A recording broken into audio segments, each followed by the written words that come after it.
la recherche de la vérité à travers la contradiction. Et vraiment, je salue tout le monde. Alors, je vais commencer par expliquer un peu. Je veux aujourd'hui parler en fait de l'influence des multinationales en Afrique. Je ne sais pas si la voix porte, la voix au rendez-vous, sinon je vais essayer. Non, la voix est totalement au rendez-vous. D'accord, ok, merci. Alors, donc en fait, le sujet global, en fait, c'est l'Afrique et la mondialisation. Donc, je veux parler aujourd'hui de l'influence des multinationales en Afrique. Donc, déjà, une multinationale c'est une grande compagnie qui est à la base nationale, une grande entreprise qui possède au moins un ou plusieurs unités de production à l'étranger. Donc, ce phénomène-là a pris vraiment de l'ampleur pendant la décennie 90, à laquelle on a assisté au développement de ces grandes firmes-là, donc à travers le monde. Donc, ils sont devenus de plus en plus nombreux. Ces compagnies sont devenues de plus en plus nombreuses et mieux organisées. Donc, elles vont par conséquent impacter dans les politiques et dans les économies des pays qui les accueillent. Alors, cela va créer une situation quand même assez paradoxale, souvent un peu rocambolesque dans certains pays, notamment en Afrique. Bon, le cas des pays africains, j'ai pu énumérer quelques cas. Par exemple, en Tanzanie, on a une compagnie canadienne du nom de Perigold Corporation, qui est une société canadienne qui exploite en fait de l'or.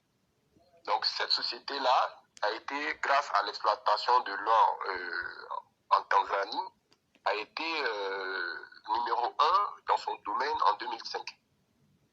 Mais qu'est-ce qu'elle fait? Elle va procéder à creuser des grands trous assez vastes pour pouvoir exploiter le minerai.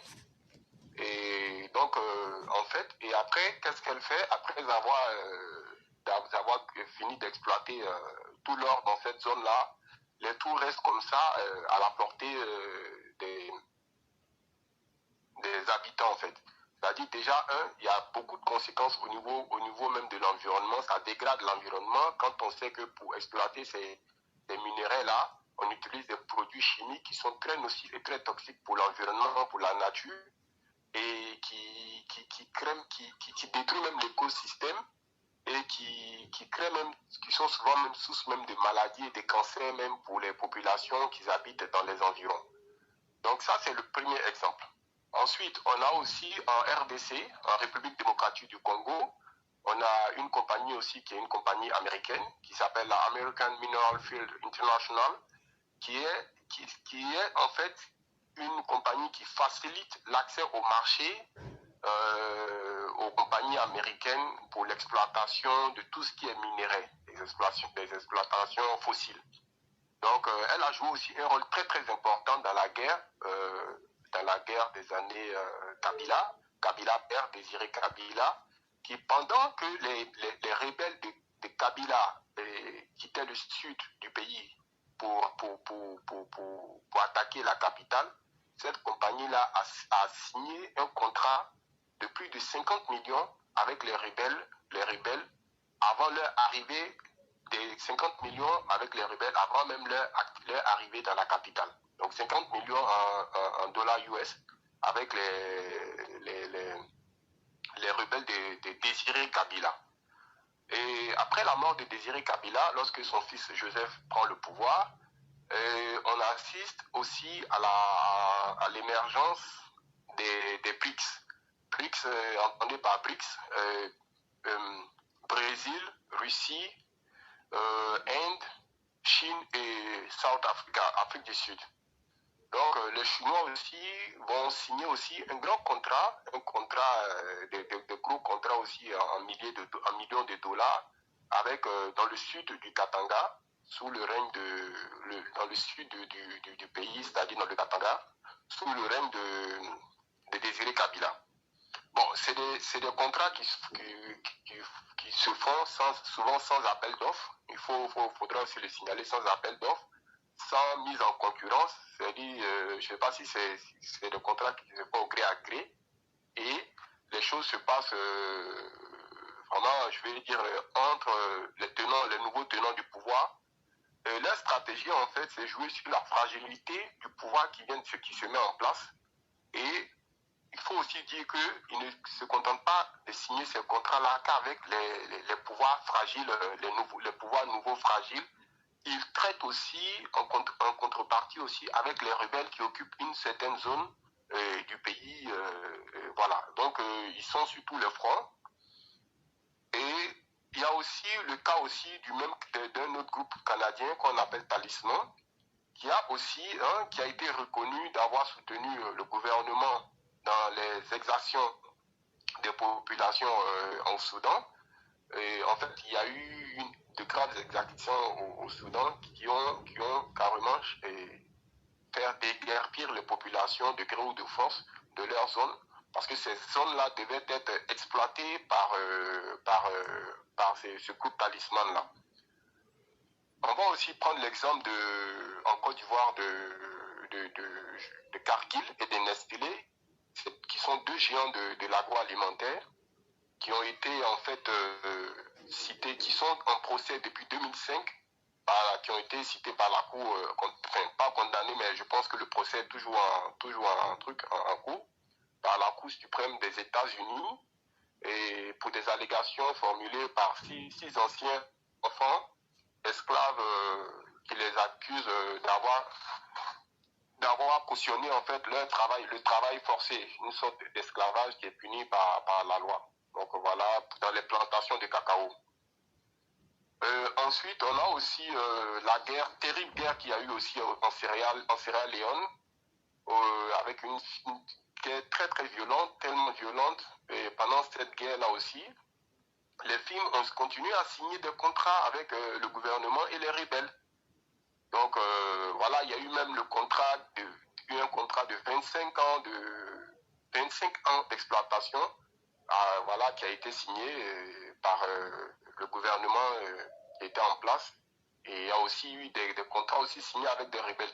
C'est pratiquement toujours le même système. Ce qui même a poussé la communauté internationale à créer, pour la certification du diamant, à créer ce qu'on appelait depuis l'époque le processus de Kimberley. Donc voilà, le processus de Kimberley. Et il y a aussi Total qui aujourd'hui est une firme internationale qui, comme je le disais tantôt hier, Total était avant la compagnie nationale du pétrole, c'était une compagnie française, mais qui a, comme toutes les multinationales, créé, c'est une pieuvre avec plusieurs tentacules. Et comment est-ce que ces entreprises-là procèdent? Elles procèdent par la création d'unités de production à travers des pays étrangers qui ne portent pas forcément le nom de la marque. C'est-à-dire, on va trouver des succursales qui vont prendre d'autres appellations dans les différents pays, mais le grand groupe reste Total. Et pourquoi est-ce que les pays n'arrivent pas à travers leur justice à porter plainte contre leurs agissements? Parce qu'il y a beaucoup de sous-traitance aussi.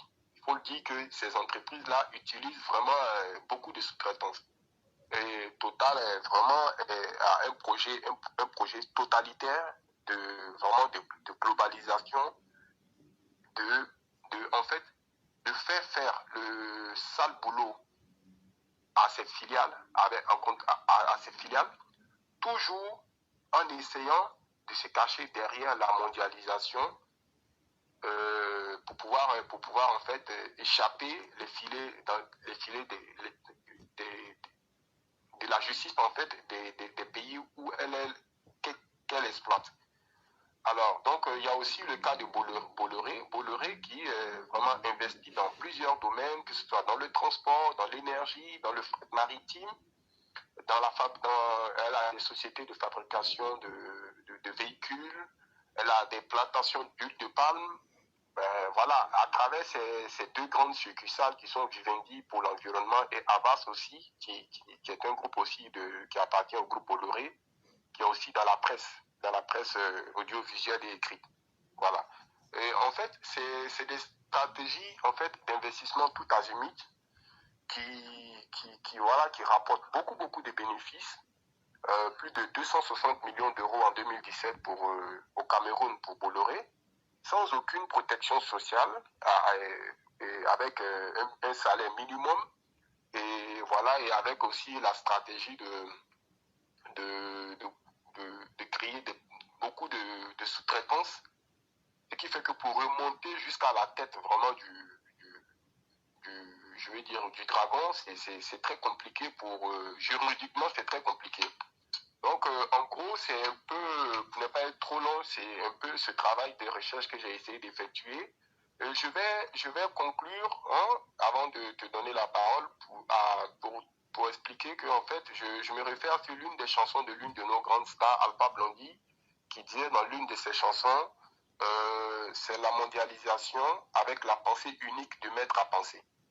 Tout ce que j'aimerais dire, je souhaite que, comme il le dit lui-même dans sa chanson, réveille-toi Afrique. Parce que dans toutes les sociétés que je viens de citer, je n'ai pas cité de sociétés africaines. Les multinationales africaines, je n'en ai pas cité. Et sans oublier aussi de mettre aussi le point sur les mauvaises manœuvres d'Orange un peu partout en Afrique. Voilà. Et Orange aussi a été condamné aussi. Orange a été condamné pour ses mauvaises pratiques. Voilà, qu'elle essaye de propager un peu en Afrique. Orange ne tient jamais ses cahiers de charges. Et Orange elle a été inculpée, par exemple, en Guinée équatoriale, pour dissimulation et non matérialisation de son cahier d'échange et pour avoir dissimulé aussi et dépensé l'argent public. Simplement, ce qui signifie qu'elle a spolié l'argent public par le non-respect de son cahier de charges.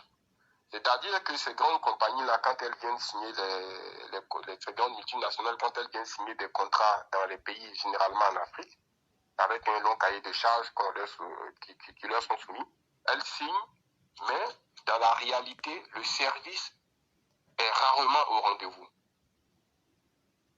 Et il y a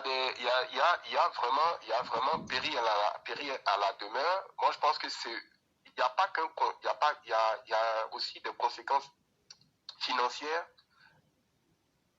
Cette méthode-là, elle crée beaucoup d'injustices sociales parce que généralement, c'est toujours le petit peuple qu'on essaie de vampiriser, qu'on essaie de traire au détriment des grandes compagnies-là.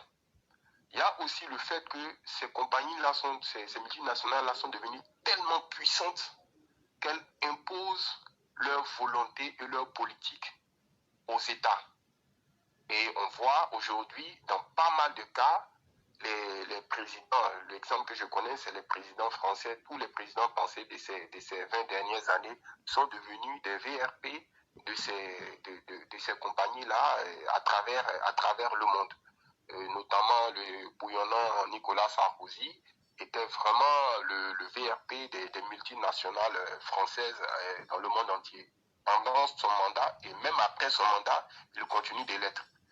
Moi, je crois que cela a une conséquence de fragiliser considérablement nos États, de fragiliser considérablement la politique même en tant que telle, parce qu'aujourd'hui, les États n'auront pas de politique économique vraiment globalisante pour les populations. Ça sera, selon moi, selon mes analyses, ça sera pour servir d'abord les multinationales. Je peux aussi citer des exemples hors du continent africain avec la guerre qui a eu lieu, la deuxième guerre d'Irak, où Exxon était impliqué, il y avait Exxon, il y avait un autre groupe que j'oublie, était largement impliqué, lourdement impliqué dans cette deuxième guerre qui ont incité George Bush et son gouvernement à aller en guerre. Donc, je reviens encore pour dire vraiment, cette mondialisation-là, il va falloir que, pour que l'Afrique ne soit pas otage des mecs à penser de cette mondialisation, il va falloir qu'elle s'élève, quoi. Qu'elle se réveille de son sommeil, voilà. Bon, mon grand-oncle, c'est un peu un résumé du travail que j'ai fait. Et il y a tellement de pages que si je veux tout détailler, bon, ça va être un peu long. Donc voilà, je ne sais pas si tu as quelque chose à dire. Vraiment, j'aimerais te dire d'abord merci parce que c'est un travail de fond que tu viens d'effectuer. Et il fallait qu'on te donne le temps pour que tu expliques très bien. Parce que, au-delà de tout ce que tu as expliqué, l'objectif, c'est de faire comprendre à tout le monde comment le monde fonctionne. Et pour comprendre comment le monde fonctionne, il faut d'abord savoir d'où partons-nous.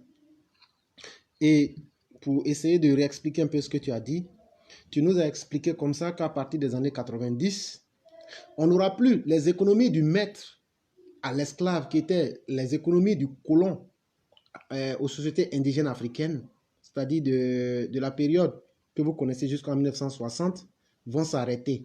Parce que les colons que vous connaissez, ils étaient obligés d'être sur le terrain pour créer des infrastructures, pour créer des commodités pour eux-mêmes, leur propre existence en Afrique et étant présents en Afrique pour pouvoir exploiter les biens. Et là, ne me demandez pas, allez demander l'histoire de la colonisation économique au Congo. Quand tu rates un jour, on te coupe un bras. Et venez en Côte d'Ivoire pour demander l'histoire des travaux forcés. Et vous comprendrez, il y a eu combien d'humiliations. Ou, souvent, quand tu n'arrives pas à payer tes impôts, le colon prend ta femme et l'enceinte et tu vas nourrir l'enfant. Et après, tu vas repayer les impôts. Voilà ce que nos ancêtres ont vécu des années que vous connaissez, 1800 jusqu'en 1960. Et eux, ils ont fait leur combat pour pouvoir nous avoir une certaine indépendance, qu'on l'apprécie ou qu'on ne l'apprécie pas. En tout cas, les Blancs ont quitté.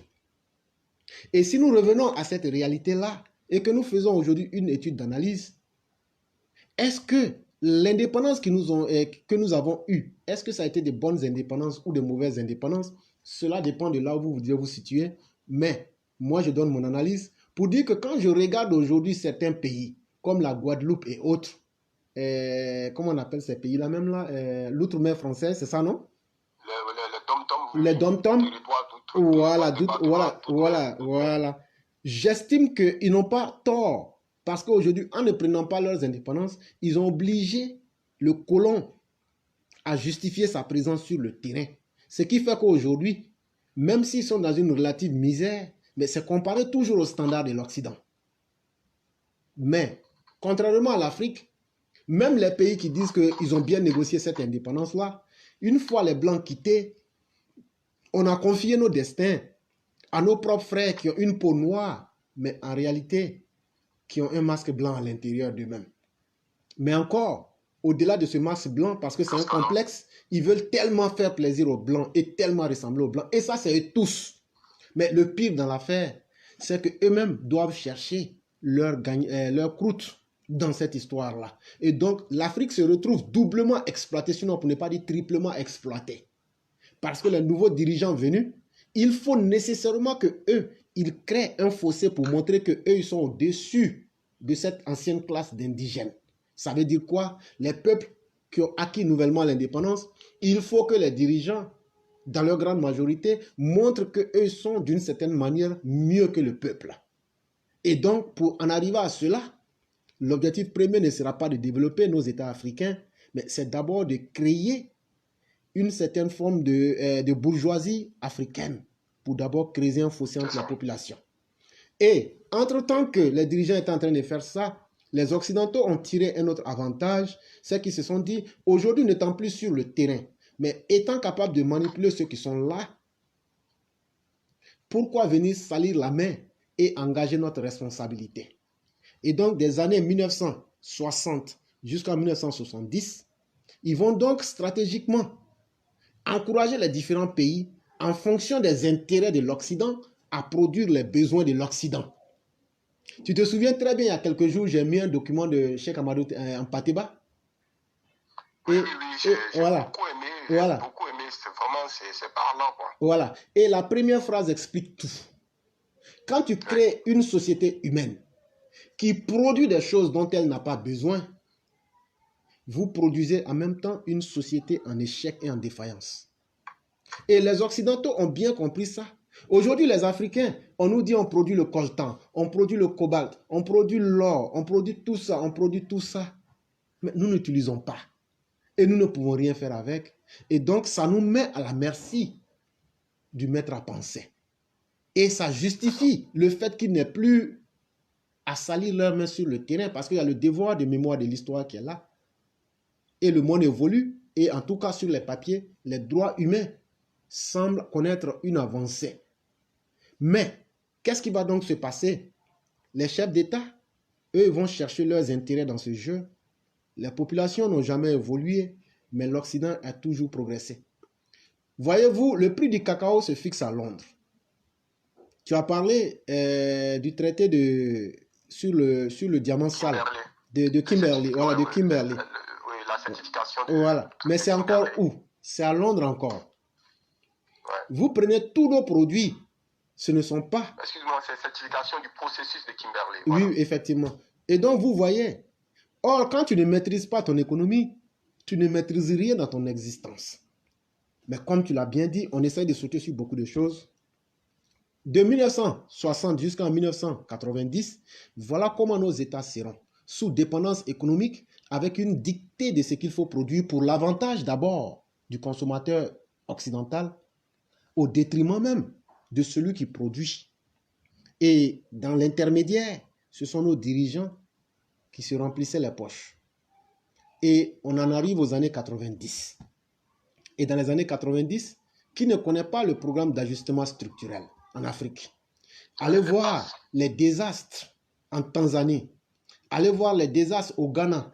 Allez voir les désastres dans nos pays francophones. Et dans certains pays francophones, on a mis toutes les entreprises d'État sous tutelle privée. Mais Yann, j'en suis à me demander si ça n'a pas été une bonne chose d'une certaine part. Parce que dans toute chose, il faut être objectif.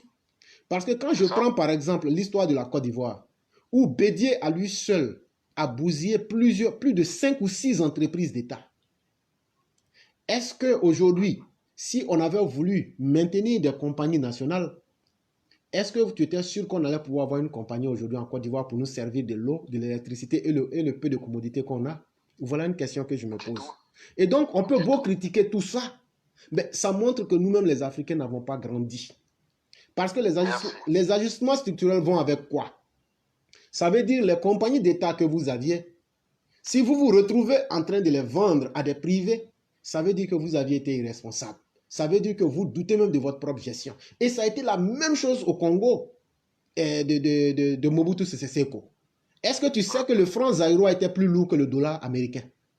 Effectivement. Est-ce que tu sais que le Zaïre avait la meilleure compagnie d'Afrique en termes, et la plus puissante d'Afrique en termes de compagnie aérienne? La Gécamine. Oui. Aérienne, non, ça je ne sais pas, mais au niveau de... Non, la Gécamine, ça c'était les minéraux. Ouais.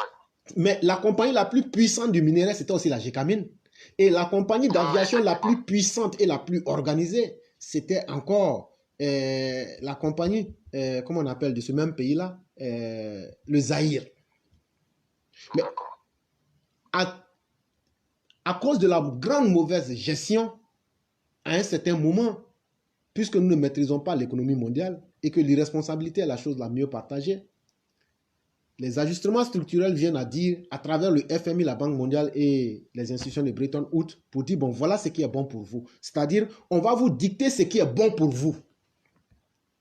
On a expliqué de l'indépendance on a expliqué de l'avant-indépendance jusqu'aux indépendances. On a fini avec ça, on a pris des années 70 jusqu'à 90. On est en train de vous parler de 90 pour venir maintenant jusqu'à dans les années 2000. Et donc, on va dire aux paysans qui étaient en train de cultiver du maïs, on va lui dire non, il faut laisser ça, il faut faire peut-être une autre culture. Voilà ce que ça peut te donner. Mais Diane, dans le processus, qu'est-ce qu'on ne dit pas aux gens?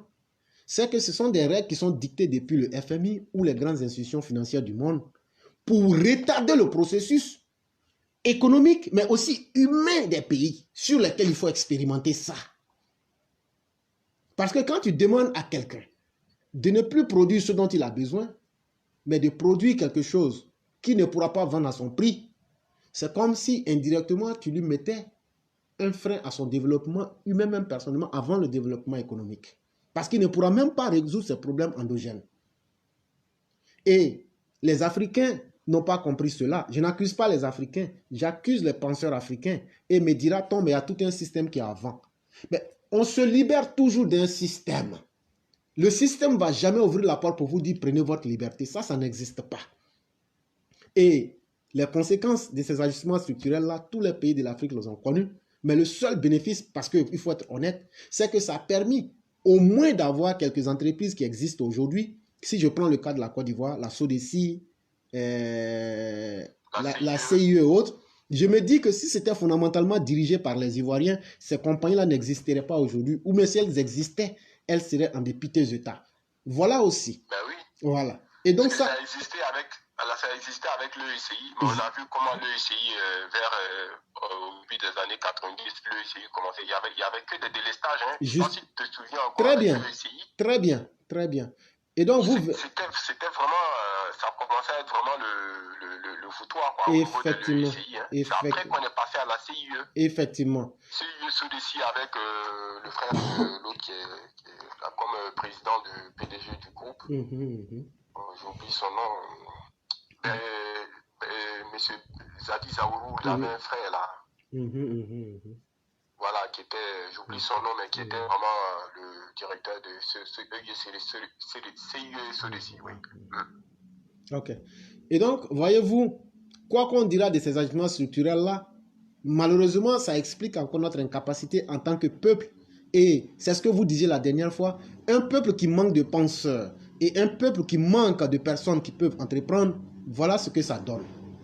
Et comme je le disais, à partir des années 2000, on arrive à ce que certains pourraient appeler la globalisation ou la mondialisation. Et jusqu'à nos jours aujourd'hui. Et la globalisation, c'est quoi? Ou la mondialisation? La mondialisation, dans sa définition simple, veut que toute l'économie du monde puisse s'entremêler et que le monde devienne un. Et que tout le monde puisse compétir selon ses capacités. C'est très intéressant. Et c'est même très beau. Mais seulement qu'à la base, on ne part pas sur les mêmes compétences de chance et de capacité. Parce que ceux qui doivent fixer la monnaie de leur pays peuvent faire des dévaluations. Pourquoi aujourd'hui les États-Unis se plaignent de quand les Chinois font de la dévaluation de leur monnaie? Les États africains qui n'ont même pas une monnaie sont aux dépens des Occidentaux. Et donc, on part avec quelles armes et quels arguments dans cette globalisation-là? Et donc, pour les États africains et les États dépendants, c'est déjà faussé à la base. Mais partons-y. Et donc, après cette belle définition qu'on vient de vous donner, mais qui disqualifie les Africains, venons-en à la réalité. La réalité veut quoi? La vraie réalité sur le terrain veut que chaque pays prenne ses grandes institutions économiques et parte explorer le monde et puisse s'imposer. Et en arrière-plan, les gouvernements de ces pays-là vont les appuyer pour pouvoir faire rentrer assez de ressources financières, mais aussi de ressources naturelles dans les pays concernés. Ça veut dire quoi en des termes simples? Ça veut dire aujourd'hui, si les États-Unis ont besoin de pétrole, ils n'ont qu'à s'adresser peut-être à Exxon ou bien à une compagnie américaine. Le gouvernement américain donne tout son appui, tout son soutien, mais surtout aussi avec l'appui de l'armée américaine. Quand ils voient que le projet ne bouge pas, et il y a certaines choses dont je n'aimerais pas rentrer là-dedans, mais que tu sais déjà, voilà, parce que au-delà de l'armée, il y a certains qui doivent faire certaines choses, comme on le voit au Mali et autres. Et donc, ne me demandez pas de quoi je parle. Et donc, on va imposer maintenant les avis des grands groupes financiers. C'est pourquoi aujourd'hui, quand on parle de géostratégie, il faut aussi parler aussi de géoéconomie. Parce qu'aujourd'hui, on veut maintenant contrôler. Quand on dit on, c'est-à-dire les grands groupes d'intérêt. Mais au-delà même des pays, ce sont des personnes. C'est ce qu'il faut qu'on vous dise. Et cette année, par exemple, malgré que le monde, avec le corona, les 10 personnes les plus riches du monde ont multiplié par 2 leurs bénéfices. Je dis bien les 10 personnes les plus riches au monde ont multiplié leur richesse par 2. Et donc, on va simplifier l'équation pour vous dire qu'aujourd'hui, pour mieux contrôler les populations mondiales, il faut progressivement, au-delà des pays, confier la gestion économique, parce que l'économie, c'est le monde, l'économie, c'est le militaire, l'économie, c'est la science. Et comme tout ce qu'on voit aujourd'hui, avec les vaccins qu'on nous fait là, tout le monde doit comprendre de quoi il est question, parce que ces compagnies n'auront jamais eu autant de sous que maintenant. Mais toujours est-il que, à la fin de la journée, ça revient aux mains d'un groupuscule d'individus. Et c'est eux maintenant, avec tous ces moyens-là, peuvent décider du sort de milliards de personnes sur la Terre en disant, voilà comment nous voulons que le monde soit. Le danger dans toute cette histoire, c'est que la Terre devient un lieu d'expérimentation de groupuscules de personnes qui peuvent décider. Et leur bon vouloir, ils l'imposent à la majorité. Mais entre-temps, nous les Africains, on a toujours eu ce tard de ne pas s'unir nous-mêmes et on a surtout excellé à se détester les uns les autres. Et avec ça, on a aussi créé toutes les conditions pour nous sous-humaniser en face du monde avec nos guerres stupides de tribalisme, sans chercher à réfléchir et à savoir qu'on doit compétir. Et malheureusement, les générations à venir, c'est-à-dire nos enfants et nos arrière-petits-enfants, vont encore vivre plus misérablement que nous. Moi, je préfère être objectif et on dit que la vie, celui qui sait prévoir le pire peut au moins avoir l'avantage d'être averti sur les événements. Même si je ne le souhaite pas, je préfère aujourd'hui l'époque de nos grands-parents à l'époque que nos parents ont vécu. Et je préfère l'époque de nos parents à l'époque que nous vivons aujourd'hui. Et donc, ça veut dire que nos enfants, là, c'est pas sûr que ça va mal se passer pour eux. Parce qu'au moins, à l'époque de nos grands-parents, les Blancs allaient demander à nos grands-parents quoi qu'ils disent. Ils disent, ah, les Blancs n'étaient pas bons, mais la vie était facile. Parce que les Blancs respectaient les normes et il y avait des règles et ils ont un minimum d'humanité. Mais à l'époque de nos parents, où ce sont nos différents présidents qui viennent, eux-mêmes n'ont pas encore fini pour eux, c'est pas à nous qu'ils vont penser. Et nous, à notre époque, ce sont des inconscients qu'on retrouve même à la gestion de nos États, dans leur grande majorité.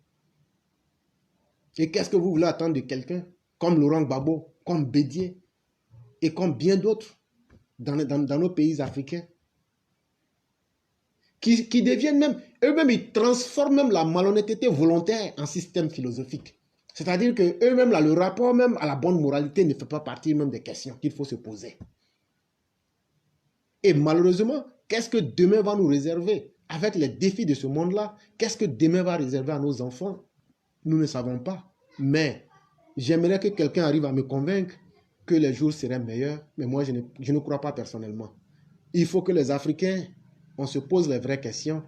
On se demande. Parce que si Total est allé financer la Coupe d'Afrique, sachez que ce sont des moyens de pression indirects et directs à travers tous les hommes influents du continent qui sont liés au monde du sport, parce que tout est interconnecté. Tous les objectifs qu'ils veulent atteindre dans les différents pays, en tout cas, ils vont les atteindre à 60 ou 70% avant la fin de la CAN. Mais ça sera fait dans le plus grand silence. Et ces gens-là, quand on dit hommes influents, là, ils ne sont pas influents parce qu'ils sont plus intelligents que vous, mais ils sont influents parce qu'eux, ils ont accepté de faire le jeu.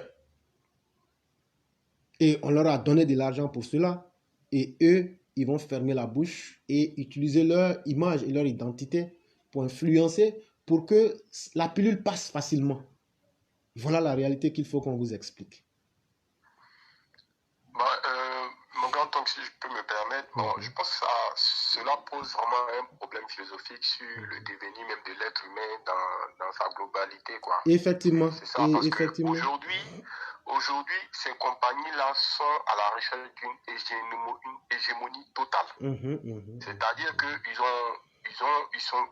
leur objectif premier, qui est de faire entrer de l'argent parce que c'est des grands entrepreneurs, ils sont passés à autre chose. Quand on voit une personnalité comme, j'oublie son nom, le monsieur de Microsoft, comment il s'appelle? Bill Gates, qui démissionne de son rôle de directeur de Microsoft et qui s'intéresse à l'humanitaire, et ça cache beaucoup de choses. En fait, ce n'est plus la recherche de l'argent en tant que créateur d'une entreprise. C'est comment, au-delà de l'argent, comment dominer l'être humain. En en fait, en parenthèse, devenir je dirais pas Dieu, mais des demi-dieux sur terre et qui vont dicter leur volonté, même pas aux États, hein, mais à toute l'humanité. Voilà. Sinon, quelqu'un qui est dans l'informatique, qui décide de faire de l'humanitaire, qui se rapproche de l'OMS et qui aujourd'hui est fortement impliqué dans le projet de vaccination, il y a vraiment, je pense on est en droit de se poser des questions un peu. Voilà, pour des personnes quand même qui cherchent à creuser un peu, voilà, et qui ont les deux pieds vraiment bien enfoncés dans la terre, on doit chercher à comprendre un peu qu'est-ce qui se trame derrière ça. Et l'exemple de Total aussi est vraiment un exemple vraiment concret à travers la sponsorisation de la Coupe d'Afrique des Nations. Et tu as vraiment, je pense que tu as tellement bien expliqué que je ne vais pas revenir dessus, mais c'est la recherche d'influence. Et quand on recherche d'influence, c'est pour avoir le pouvoir. Et quand on a le pouvoir, on dicte sa volonté, plus aux États, mais on dicte sa volonté à l'humanité. Et je pense que nous devons, en tant qu'Africains, réfléchir vraiment à toutes ces problématiques-là. Et je reviens sur l'éditorial de M. Venance Conan, qui vraiment doit nous servir vraiment d'exemple. Les sociétés secrètes, ça a toujours existé, ça existera toujours, que ce soit sur le plan spirituel, que ce soit sur le plan matériel, ça a toujours existé, ça existera. Il faut former des têtes bien faites et bien pleines, mais dans tous les domaines. Comme ce fut le temps à l'époque de la philosophie antique, où les philosophes n'étaient pas juste dans des spécialités. On a connu à l'époque contemporaine un grand philosophe comme Cheikh Anta Diop, qui est vraiment un exemple. Les États africains, nos responsables doivent être conscients de ça. Sinon, nous ne serons que des objets, nous serons utilisés comme des objets, mais pas comme des humains. Voilà, c'est la mondialisation avec la pensée unique du maître à penser. Lève-toi Afrique. Je vais m'arrêter sur ça et te dire merci à toute la classe et on en grand merci à toi. Et je remercie encore aussi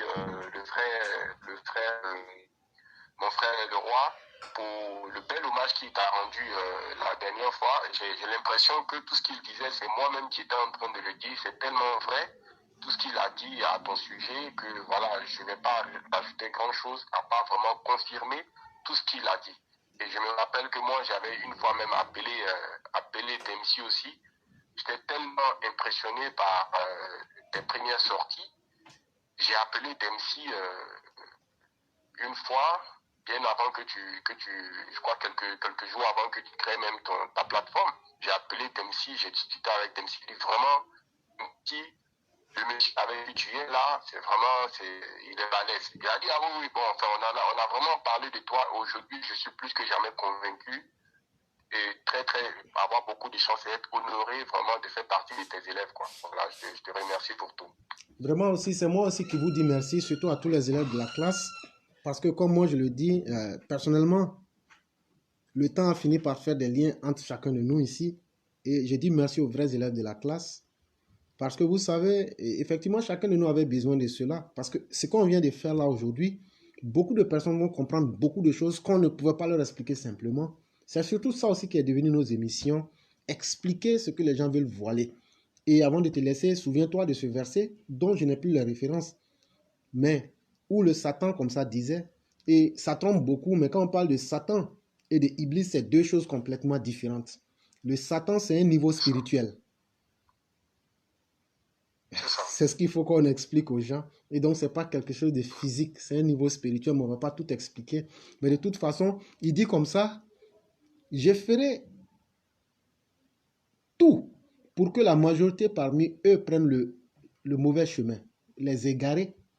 Et après cela, je leur dicterai comment changer leur propre nature. C'est dans la sourate 1 du Coran, la sourate la vache. Justement, après, oui, le verset, effectivement. plus du verset. Justement. C'est dans la Voilà, je n'ai plus le numéro du verset. Voilà. Mais quand tu comprends ça profondément et que tu regardes aujourd'hui le monde, mais aujourd'hui, quand tu regardes aujourd'hui, qu'on explique à un être humain que tu n'es ni homme ni femme, on est en train de transformer l'humain. Mais ça va aller plus loin que ça. Aujourd'hui, dans le plus grand secret, aujourd'hui, on fabrique même l'humain. Quand je dis fabriquer, je vais dire on utilise les souches naturellement de Dieu, naturelles, pour faire des gens qui peuvent aujourd'hui taper leur poitrine pour dire moi, je n'ai aucun père ni une mère. On fait tout ça aujourd'hui. Mais ça sera encore plus grave. On va implanter des puces électroniques aux gens pour les contrôler. C'est vers tout ça que nous allons. Et donc, c'est ça existe déjà, hein? Oui, ça existe déjà. Ça existe déjà. Avec les...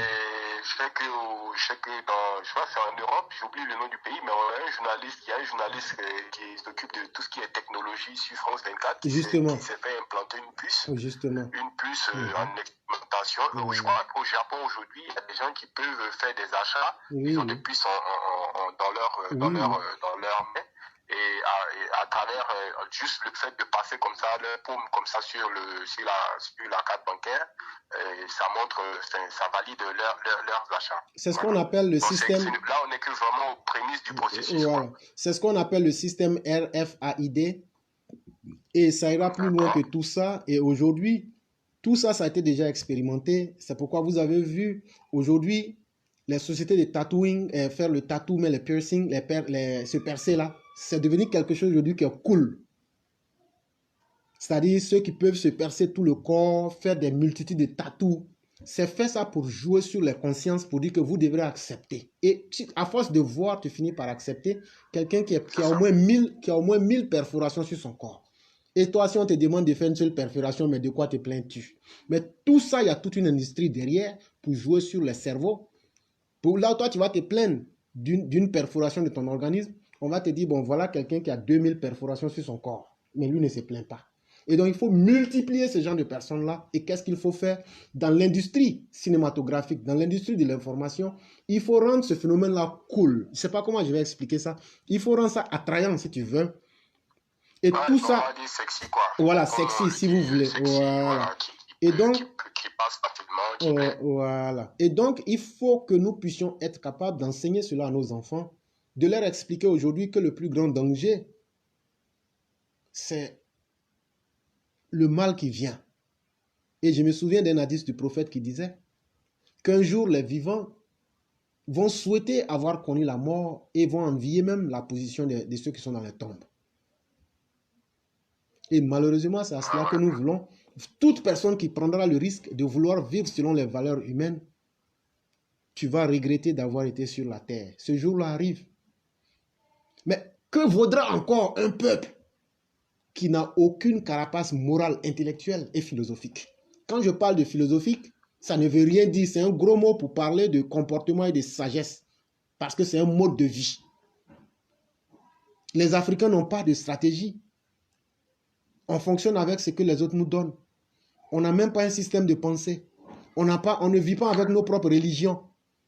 Et qu'est-ce que nous allons devenir si ce n'est que des objets d'expérimentation?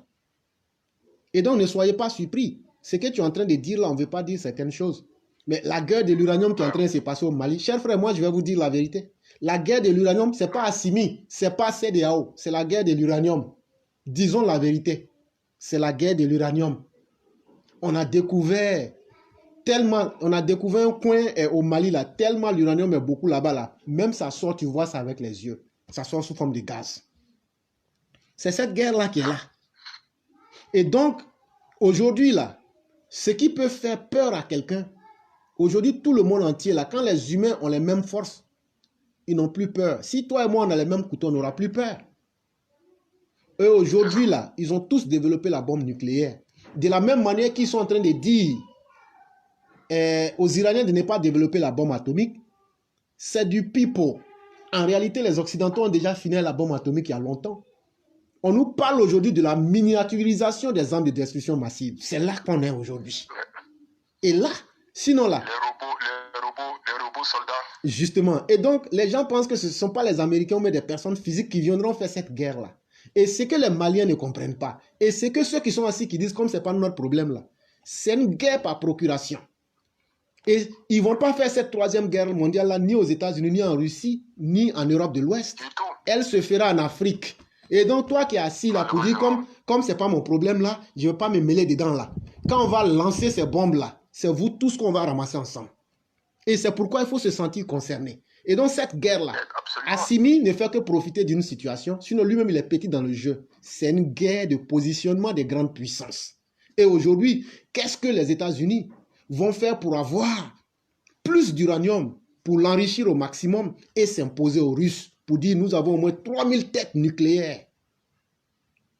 Et les Russes vont dire, ah, en tant que vous êtes en train de lutter, nous, on a pris le terrain et aujourd'hui, on contrôle les mines. Parce qu'à Arlit, on a vu, il n'y a plus rien là-bas, au Niger. Mais ce que tu dis qui est intéressant, chaque fois que les multinationales passent dans un coin, regardez le nombre de personnes aux pieds coupés ou même qui naissent par malformation au Niger. Vous pensez que c'est Dieu qui fait ça? Non, ce n'est pas Dieu. Quand on finit d'extraire l'uranium là, les eaux et autres là sont polluées de produits chimiques. Et les populations qui sont à 100, 200 km qui ne savent rien là, elles prennent ces métaux lourds qu'elles mettent dans leur corps. C'est ce qui fait qu'ils accouchent des enfants. Souvent, la tête est dans les fesses. Souvent, l'enfant est avec 4 pieds. Ou bien ce qu'on voit dans les rues d'Abidjan, tu vois, il a un pied qui est plié. Ce sont les conséquences. Ce n'est pas tout. Ce n'est pas Dieu qui fait ça. Il y a des choses que Dieu fait. Mais ça, ce n'est pas Dieu. Ça, c'est l'homme. Et donc, chers parents africains, soyons conscients de nous-mêmes. Si nous sommes en train de dire au peuple malien de ne pas s'engager dans le bras de fer, là, c'est pas parce que nous-mêmes, là, on est des collabos. C'est pas ça. Et ce n'est pas parce que vous êtes forts. Mais c'est parce que le combat, là, on ne peut pas gagner. Ce combat-là, ni le Mali, ni la CEDEAO ne peut gagner. Et tout ce qu'on peut faire, c'est d'abord d'aller doucement pour éviter d'abord qu'un jour, on vienne nous imposer une guerre et puis nous raser de la surface de la terre. C'est ça qui fait qu'aujourd'hui, on est en train de vous dire, calmez-vous. Exactement, c'est ça l'enjeu en fait. Sinon, cher peuple malien, il faut qu'on vous dise la vérité. Ce n'est pas une histoire d'Assimi Goïta, il est petit dans l'affaire là. Assimi est petit dedans, la CEDEAO est petit dedans, moi-même qui vous parle, je suis petit dedans. Et le Mali même est petit dedans. Regardez ce qui est arrivé au Soudan. Pourquoi ils sont allés diviser le Soudan? Ils ont fait Soudan du Sud et Soudan du Nord. Et quand ils ont fini ça, Soudan du Sud encore, c'est devenu plus pire là-bas que l'enfer. Mais vous pensez que c'est simple? C'est Obama même qui a créé ça. Et c'est même Obama là qui a créé Africom. Chers parents, c'est ce que je disais, peau noire, masque blanc. Quand vous allez créer, on va dire, mais c'est votre propre frère qui a fait ça. Et donc, soyons un peu intelligents. Quand tu vois un grand malheur qui arrive là, il faut faire la sélection. Il faut préférer un petit malheur au grand malheur. Le djihadisme là, vous pensez, même CEDEAO ne peut pas combattre le djihadisme. Même CEDEAO là, même si nous tous on s'entend, on ne peut pas combattre le djihadisme là. Parce que ce qui est derrière le djihadisme là, ceux qui connaissent, connaissent. Et donc, il faut faire la priorité des mots qui vont venir à nous. Et choisir le moindre mal en espérant qu'on pourra trouver une solution. C'est vraiment ce qu'on pouvait dire. Il y a certaines choses qu'on ne peut pas trop détailler. Et j'espère que les uns et les autres auront compris beaucoup de choses. Vraiment, merci beaucoup Yann. Merci à toi. Et ça a été aussi un grand plaisir pour moi. Et merci vraiment à toute la classe, nos Mao, nos Chao, et en particulier à toi. Et on reste à l'écoute. Merci beaucoup. Et bien des choses à toute la famille. Merci beaucoup.